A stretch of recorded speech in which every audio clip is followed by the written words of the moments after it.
কাঠ চেরাই কলে অভিযান, প্রচুর পরিমাণে কাঠ আটক জামুরিয়ায়।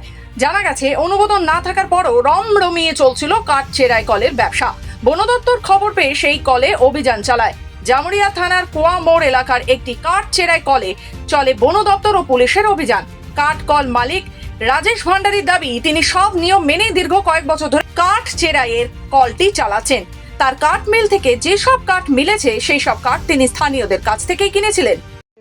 বৈধ কাগজও আছে, কিন্তু কালকে রাত্রে আমি দেখাতে পারিনি। দাদা ওটা চলে না। হ্যাঁ, পুরনো এক জায়গায় পেয়েছিলাম, কিনে রেখেছি, বাস।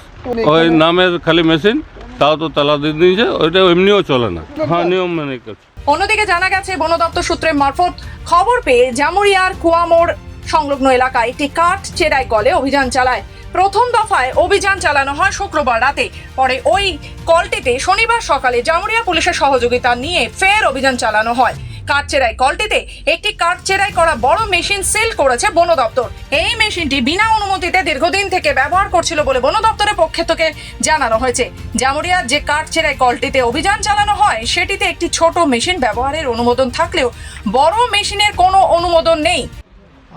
আমাদের নিজস্ব খবর দিল, তো বললো এই মিলের মধ্যে কিছু মাল পড়ে আছে, মাল বলতে কিছু গাছের অংশ। আমরা এসে দেখি হ্যাঁ কিছু গাছ পড়ে আছে, লগ হিসাবে পড়ে আছে। গাছ কেটে দেওয়ার পর লগ হয়ে যায়, সেই লগগুলো আমরা সিজ করেছি। সেগুলো কি অবৈধ ছিল? হ্যাঁ, এগুলো কোনো পারমিশন দেখাতে পারেনি। পাবলিকে মাল বলছে, মিল মালিক পাবলিকে বলছে, কিন্তু পাবলিক যেটা আমাদের ফরেস্ট ডিপার্টমেন্টের নিয়ম আছে পারমিশন করতে, সে পারমিশন দেখাতে পারেনি। তবে এই মেশিন ব্যবহার করার বিষয়টি নিয়ে কল মালিক অবশ্য জানিয়েছেন, বড় মেশিন ব্যবহারের ক্ষেত্রে তার সঠিক নিয়ম জানা ছিল না, যদিও তার কাঠ চেরাই কলের বিভিন্ন কাগজপত্র অনুমোদন তার রয়েছে। জামুরিয়া থেকে সমীর বাদ্যকরের রিপোর্ট, খবর বাংলা।